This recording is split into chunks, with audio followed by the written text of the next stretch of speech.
Tay, saan kayo? Sariaya po. Sariaya? Sariaya. Upo muna kayo. Ba't kayo nakahubad?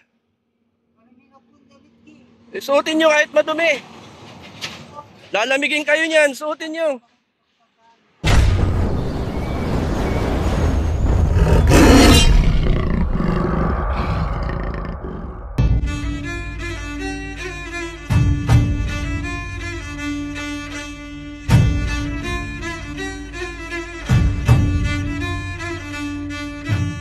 Ayun, meron pang isa naglalakad, kausapin natin. Yan tayo mga kalingap. Yan, puntahan po natin. Tay, saan kayo? Sariaya po. Sariaya? Sariaya. Quezon po. Upo muna kayo. Ba't kayo nakahubad? Marami na po damit Suotin nyo kahit madumi. Lalamigin kayo niyan, suotin nyo. Roberto Castillo po. Roberto Castillo, taga Sariaya, Quezon.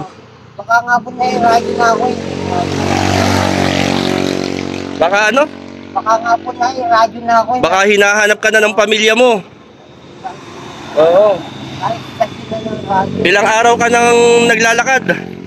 Nahanap na. Ilang araw ka nang naglalakad? Tapos na po 15 araw. Kalahating buwan na mahigit. Saan ka natutulog, kuya? Eh, sa bangketa po. Mga bangketa. Gusto mo nang umuwi? Opo, uwi na po. Hindi po ako lalayas ng bahay. Ibig sabihin naglayas ka. Hindi. Naghanap nga po ng trabaho. Naghahanap ka ng trabaho. Wala po sa paghanap ng trabaho. Walang tumatanggap sa'yo. Ano kaya? Parang Ayan mga kalingap, at dalawa po yung ating na-encounter ngayong umaga. Si Tatay Carlo ay makalapuntak na po yung mga Si Tatay Carlo ay naghahanap naman ng matutuluyan at pumunta rito sa landing pad, at si Tatay naman nakita naman natin naglalakad.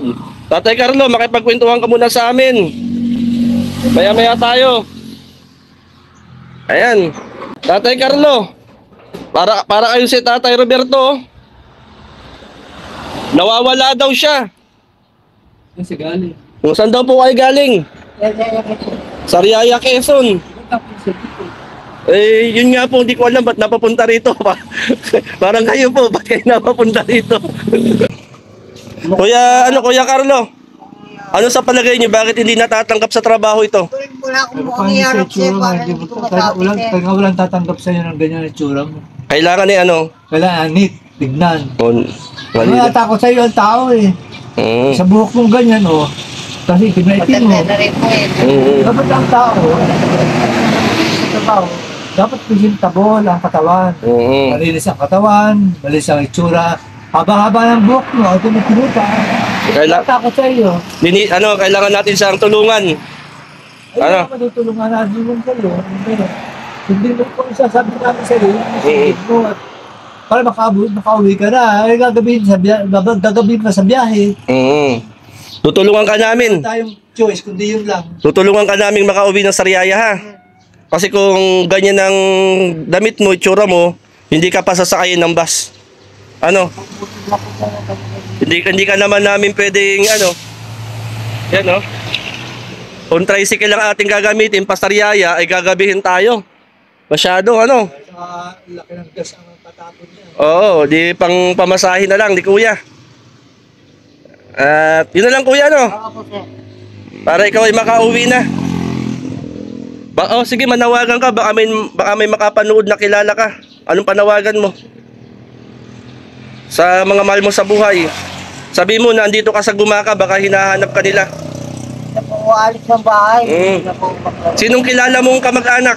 Anong pangalan? kamag-anak po. Oo, sa Sariaya. Batangas po eh. Anong pangalan?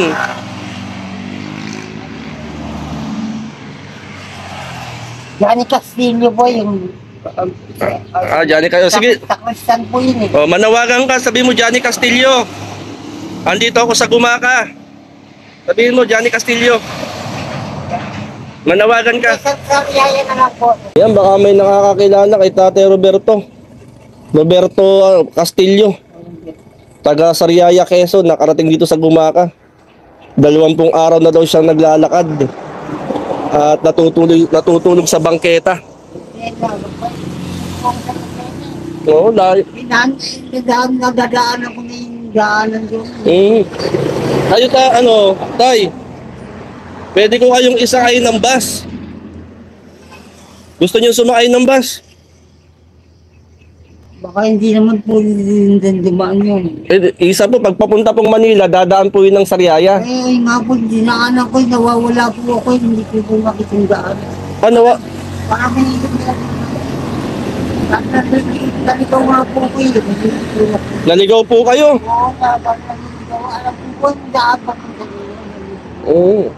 Si Tatay Roberto, si Tatay Carlo naman, taga Lopez din. Oo. Wala naman siyang tirahan. Kayo may bahay kayo sa Sariaya. Nakikitira lang kayo sa Sariaya. Mga kamag-anak po namin. Ay, nako. Si Tatay Roberto, wala namang matulugan si Tatay Roberto. Ayan, no. Kung tayo ay kung mayaman tayo, kupin natin tong dalawa eh. Gusto ko na po makauwi. Gusto mo nang umuwi? Tatay Roberto, ito si Tatay Carlo, taga Lopez. Ihahatid ko siya ngayon sa Lopez. Kayo naman, kung ihahatid ko kayo ng Sariaya, medyo malayo, tricycle lang yung gamit natin. Kaya gusto ko sana isakay kayo ng bus.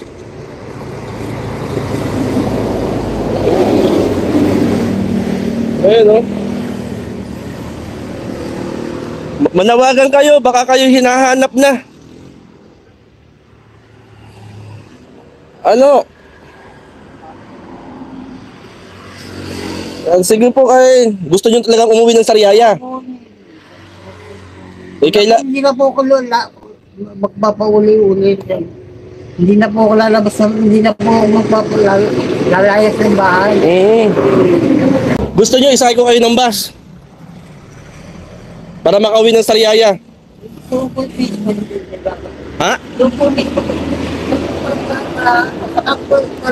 Papasok po na kang Tilarya. Oo. Doon po. Kaya lang kailangan maligo muna kayo bago sumakay kayo ng bus. Handa ba kayong maligo? Kung apartment nila lang po ako sa tricycle. Ha? Malayo po. Pag inhatid ko po kayo ng Sariaya gamit yung aking tricycle, baka hating gabi na po tayo dumating doon. At si Tatay Carlo po, ihatid ko rin po ng Lopez ngayon. Jack and Poy po kayo, sinong ihatid ko? Yan. Ito mga kalinga po. Merong dalawa tayong nakausap po dito. Papuntang Sariaya si Kuya. Si Kuya Tatay Carlo, mapapunta ng Lopez, Quezon. Kasi kung ihatid ko kayo, tricycle gamit natin, medyo matagal. Tatay Carlo. Buti kung parehas kayong pa Lopez. Dalhin ko kaya kayo sa Lopez. Gusto niyo sa Lopez? Kaya po niya. Tulong. Ha? Gawain. Ako po mahirap lang din po ako. O doon maitutulong ko sa inyo. Gusto nyo makauwi. Magana nga yung paa ninyo, kalalakad oh. Yung kamay pa ako, di ba hindi ko. Para kasi po ako masakit ang paa ko. Saan na kayo nakarating? Sa Senang bag na pwede sir, nakapasok din nga ako ng Bicol po eh. Bicol, dito ang Bicol oh. Nakapasok hindi ko alam kung nakapasok na din ako ng Bicol. Ito po Quezon ta. Quezon din po yun, di ba? Quezon po ito, Quezon. Hindi din Quezon. Kapitbahay po ng Quezon yun, ng Bicol. Kapitbahay ng Quezon.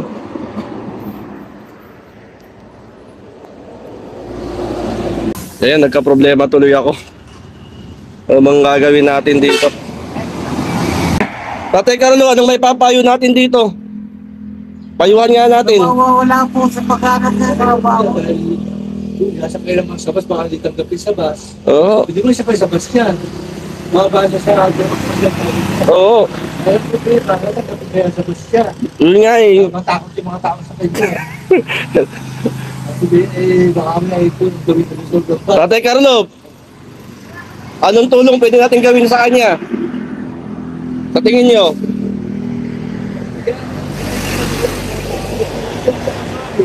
Mm. Problema siya, tatanggapin kaya sa bus. Oo, Bibigyan mo siya ng pamasahe. Kung bibigyan ko ng pamasahe. Ay, ano oras kayo nadating sa lugar niya? Oo. Ay, two-way ka, balik. Parang, pagod ka pa. Oo. Isang biyahe lang. Kung pabiyahe ka, ay, babasin na lang siya, nang siya lang isa. Ang problema ngayon, yung mga tao sa bus, baka matakot. Ito lang tatay. May damit ka dyan. Meron kayong damit na hindi nyo ginagamit. Bilhin ko. Para sa kanya, bibilhin ko na lang, babayaran ko. Nakunti yung aking damit.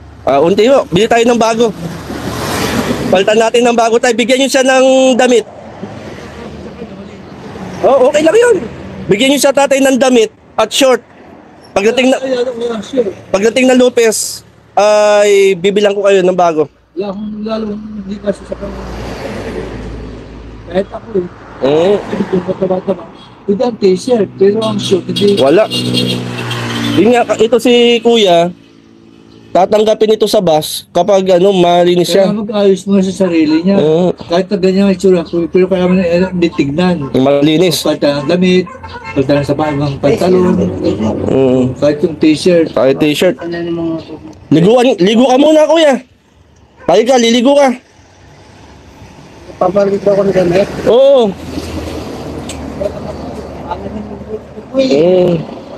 Gupitan kita. Ang gagawin natin ay liligo ka, papayit ka ng damit, papagupit. Tapos paggupit ka na, gwapo ka na, isakay kita ng bus. Ano, payag ka? Galing sa Maynila yung bagbasa. Oo. Alam niya yun. Oo. Ang problema ay yung itsura mo. Oo. Paano ka o sasakay sa basang maayos lang. So, hindi ka baka matakot ang mga tao doon. Oo. Taga daw po, taga Sariaya, Quezon. Nakakapanik ang mga tao pag nakita ka. Sir naman ang magbasa sa akin. Ako magbabayad ng pamasahe mo. Hindi, mas maganda, magpalit ka ng damit. Short. Kahit short, okay lang. Sasabihin niyo lang naman. Pero liligo ka. Kailangan pati yung buhok mo. Okay lang pagupitan ka. Hindi na po sir, sabihin niyo. Ay, alam ko nang gagawin natin. Sabihin niyo ito ba? Yan. Kailangan magkakaroon. Sabihin niyo kung kayo sa landas.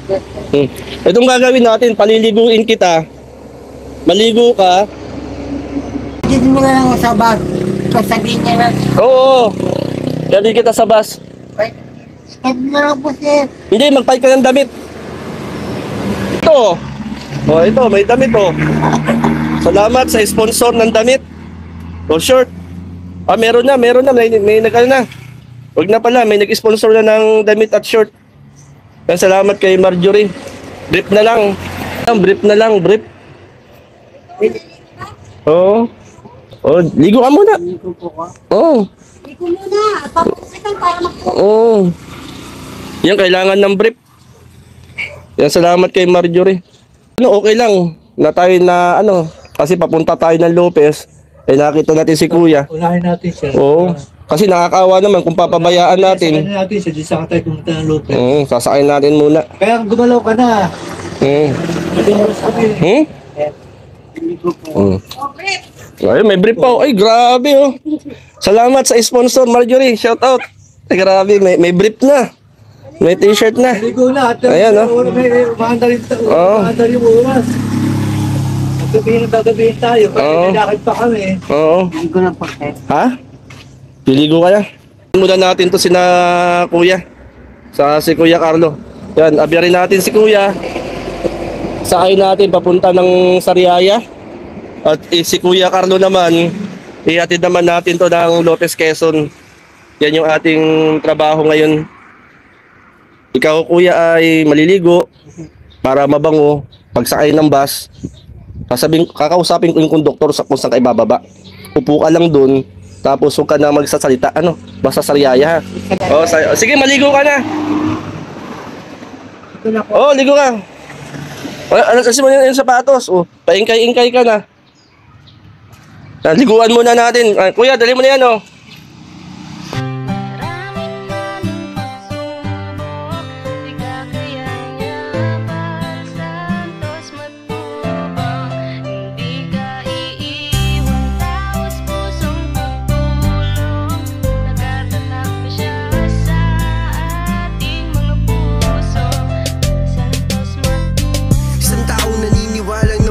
Kailangan natin ng pagmamahal, tunay na walang katulad, nag-iisang Kuya Bal. Marami pa natutulungan at habang tumatagal, lumalawak ang paglingap, biyayan dala-dala at hindi na mawawala. Ikaw lang ang nag-iisa, Kuya Bal, walang katumbas ang dinulot mong saya sa mga taong tinulungan mong hindi naging iba. Itinuring silang kapamilya kahit di mo kadugo, ginabayan, inalalayan mo sila ng totoo. Tunay na walang katulad, kaya ka pinagpapala. Sana ingatan mo pati ang kalusugan mo. Ikaw ang liwanag sa dilim at sa kanila naniwala. Kuya Bal na walang sawang tumutulong na may pag-usay. Di namin malilimutan mga mabuti mong gawa. Nakasubaybay kami lagi na handa